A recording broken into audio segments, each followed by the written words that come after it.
Good morning আমার প্রিয় দর্শক, আমি অনুভা। আমার আরও একটা নতুন ব্লগে সবাইকে স্বাগত।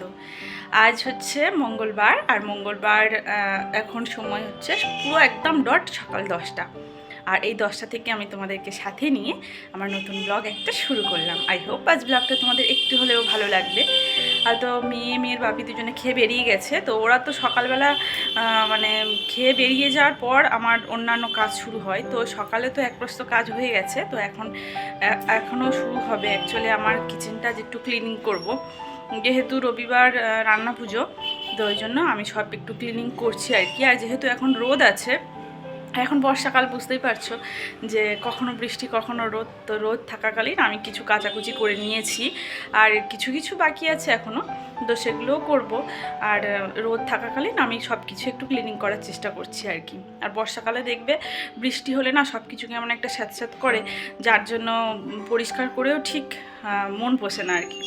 যার জন্য আমি আজকেই করবো আমার রান্নাঘরটা, আমার ছোট্ট রান্নাঘর, সেটাকেই আমি ডিপ ক্লিনিং করব।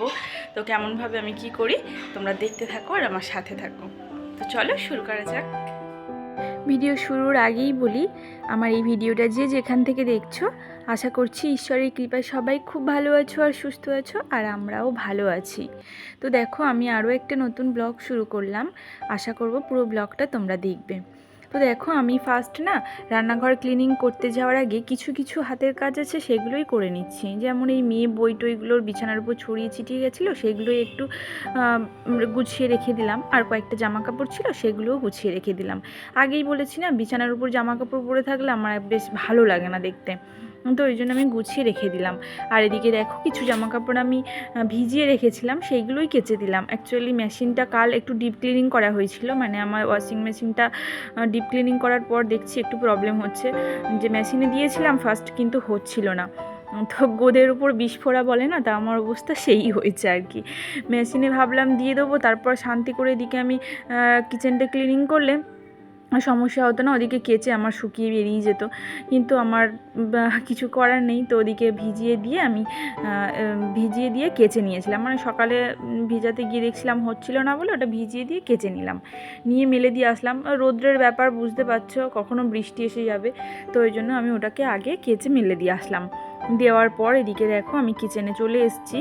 আর ওরা তো খেয়ে বেরিয়ে গেছিলো, তো ওই জন্য কিচেনটা একটু অগোছালো হয়েছিল, তো সেগুলো আবার ফের আমি পরিষ্কার করে নিলাম। আর এই যে দেখো, তারপর আমি সমস্ত সব কিছু কিন্তু ড্রয়ার থেকে বার করেছি, নামিয়েছি, সব কিছু ভালোভাবে ডিপ ক্লিনিং করব কি, ওই জন্য সব ভালোভাবে ফ্রিজের মাথা, এগুলো ফ্রিজের মাথার উপরে থাকে, ওই যে খাবারের কৌটো ফৌটো অনেক রাখা হয় আর কি, তো ওইগুলো নামিয়ে ভালোভাবে কিন্তু একটু কলিং দিয়ে পরিষ্কার করে নেব।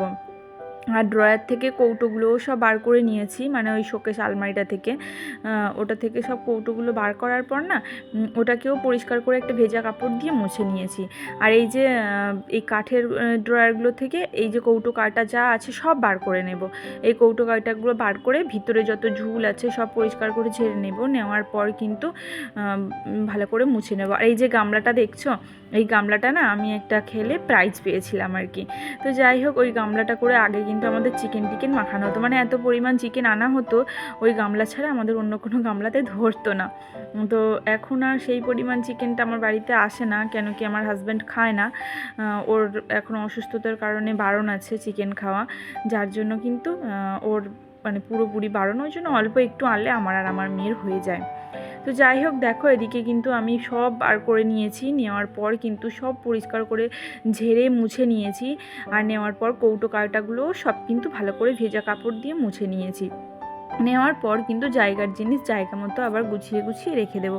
আর একটু গুছিয়ে রাখলে দেখবে জায়গাটা অনেক পাওয়া যায়, অগোছালো হয়ে থাকলে না জায়গাটা দেখবে যেন কম কম লাগছে। তো যাই হোক, সবগুলো কিন্তু গুছিয়ে ভিতরে ঢুকিয়ে দেওয়ার পর ঝুলগুলো ঝেড়ে নেব কিচেনে। সেদিনে সমস্ত ঘরবাড়ি আমি ঝুল ঝেড়ে নিয়েছিলাম, কিন্তু কিচেনটা জানি যে পরে ডিপ ক্লিনিং করতে হবে, যার জন্য কিন্তু আমি কিচেনটা ঝুল ঝাড়িনি। তো এখন কৌটো কাটাগুলো সব ভিতরে ঢুকিয়ে দিয়েছি, কেন কি ওগুলো মোছামাছি হয়ে গেছিলো, আবার আবার নোংরা পড়বে, তার জন্য ওগুলো ভিতরে ঢুকিয়ে দিয়ে কিন্তু ভালোভাবে সব ঝেড়ে নিলাম। নেওয়ার পর এদিকে দেখো চিমনিও পরিষ্কার করে নিচ্ছি, ওদিকে সানসেটটাও পরিষ্কার করে নিয়েছিলাম। তারপর আমি এদিকে যে সাবানা স্ক্রাচ ব্রাইট দিয়ে কিন্তু স্ল্যাব, গ্যাস, এই রান্নাঘরের দেওয়াল সব কিছু আমি কিন্তু মেজে নেব। মাজার পর না একটা ভেজা কাপড় দিয়ে পরিষ্কার করে সব মুছে নেব। তো চলো দেখতে থাকো, আশা করছি ভালো লাগবে।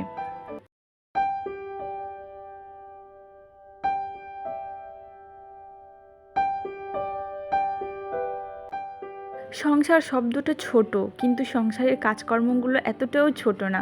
সারাদিনে আমি যদি আজ ভাবতাম যে আমি আজ বসে শুয়েই কাটাবো, কিন্তু আমি সময় কাটাতে পারতাম বসে শুয়ে। কেন কি আমার রান্নাবান্নাও হয়ে গেছিলো, ওরা খেয়েও বেরিয়ে গেছিলো, সেইভাবে কোনো কাজ ছিল আমার না। চাইলেই তো অনেক কিছু করা যায়, আবার না চাইলেও অনেক কিছু করা যায়।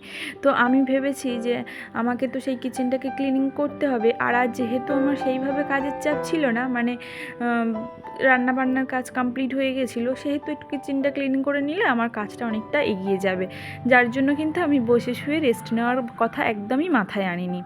তো দেখো আমার কিন্তু কিচেনটা ভালোভাবে পুরো ডিপ ক্লিনিং হয়ে গেছে। পরিষ্কার করে কিন্তু সব মেজে মুছে রেখে দিয়েছি। আর এই কৌটোগুলো দেখছো, এগুলোও মেজে নিলাম। এগুলো খাওয়ার ছিল, খাওয়ারও শেষ হয়ে গেছিলো। তো খাবার রাখার পরে দেখবে একটা বাজে স্মেল আসে কৌটোগুলো থেকে, ওই জন্য একটু মেজে আবার অন্যান্য খাবার যদি রাখা যায় না, তাহলে ভালোভাবে খাওয়া যায় খাবারগুলো। তো যাই হোক দেখো এদিকে কিন্তু আমার সব কিছু মাজার পর যে বেসিনটা, মানে রান্নাঘরের বেসিনটা, ওটাকেও মেজে নিলাম পরিষ্কার করে। আর তারপর সমস্ত সব বাসনপত্রগুলো উপর দিয়ে রেখেছিলাম, তো সেই জলগুলো ঝরে ঝরে পড়ছিল। তো সব শেষে কিন্তু আমি নিচে ড্রয়ারগুলো একটা ভেজা কাপড় দিয়ে পরিষ্কার করে মুছে নিলাম। আর দেখো আমার কিচেনটা কিন্তু এইরকমই হয়ে গেছে, পুরো ঝাঁচকচকে হয়ে গেছে। মানে একটা পরিষ্কার পরিচ্ছন্ন জিনিস দেখবে দেখতেও যেমন ভালো লাগে, আর তেমন ইউজ করতেও ভালো লাগে। আর মনের মধ্যে একটা অদ্ভুত শান্তি আসে, দেখবে যে পরিষ্কার পরিচ্ছন্ন জায়গা, পরিষ্কার পরিচ্ছন্ন জিনিসগুলো বেশ ভালোই লাগে। আমি একজন সাধারণ হাউসওয়াইফ, আর আমার এই কাজকর্ম যদি তোমাদের একটু হলেও ভালো লাগে, তো আমার চ্যানেলকে সাবস্ক্রাইব করে আমার ছোট্ট পরিবারের সদস্য হয়ে যেতে পারো। আর অবশ্যই আমার ভিডিওকে কিন্তু লাইক কমেন্টস করো। তো যাই হোক দেখো এদিকে কিন্তু আমি ইন্ডাকশানের যে সুইচ বোর্ডটা না মুছতে মুছতে একটা ক্ষতি করে ফেলেছিলাম, ওর জ্যাকটাকে ভেঙে ফেলেছিলাম। তো সেটাই তোমাদেরকে দেখালাম। তো যাই হোক দেখো এদিকে কিন্তু আমার কিচেন পরিষ্কার করে সব মাজা মোছাও হয়ে গেছে। যাওয়ার পর ঝুল ঝেড়েছিলাম, অনেকটাই নোংরা বেরিয়েছিল, তো সেগুলো কিন্তু আমি পরিষ্কার করে ঝাড় দিয়ে নিচ্ছি। আর আজ কি হয়েছে বলো তো, এরা কিচেন ক্লিনিং করতে করতে না আমার প্রায় তখন 1টা মতো বেজে গেছিলো, যার জন্য ঝাড় দিয়ে নিয়েছিলাম, আর মোছা হয়নি। তারপর দেখো আমি এদিকে কিন্তু ঝাড়টা দিয়ে স্নান করতে চলে গেছিলাম। তো স্নান সেরে এসে সিঁদুর টিঁদুর পরে নিয়ে আমি লাঞ্চ করে নেব। আর আজ লাঞ্চে করেছিলাম ঝিঙে আলু দিয়ে মাছের ঝোল আর কুমড়ো পুঁই শাকের নিরামিষ একটা চচ্চড়ি। তো যাই হোক বন্ধুরা, আজ ভিডিওটা কিন্তু আমি এই পর্যন্ত শেষ করছি। যদি আমার ভিডিও তোমাদের ভালো লেগে থাকে অবশ্যই কিন্তু আমার পাশে থাকতে পারো। তো আজকের মতো বিদায় নিলাম। সবাই খুব ভালো থেকো আর সুস্থ থেকো। দেখা হচ্ছে পরের ভিডিওতে। শুভ দুপুর, টাটা।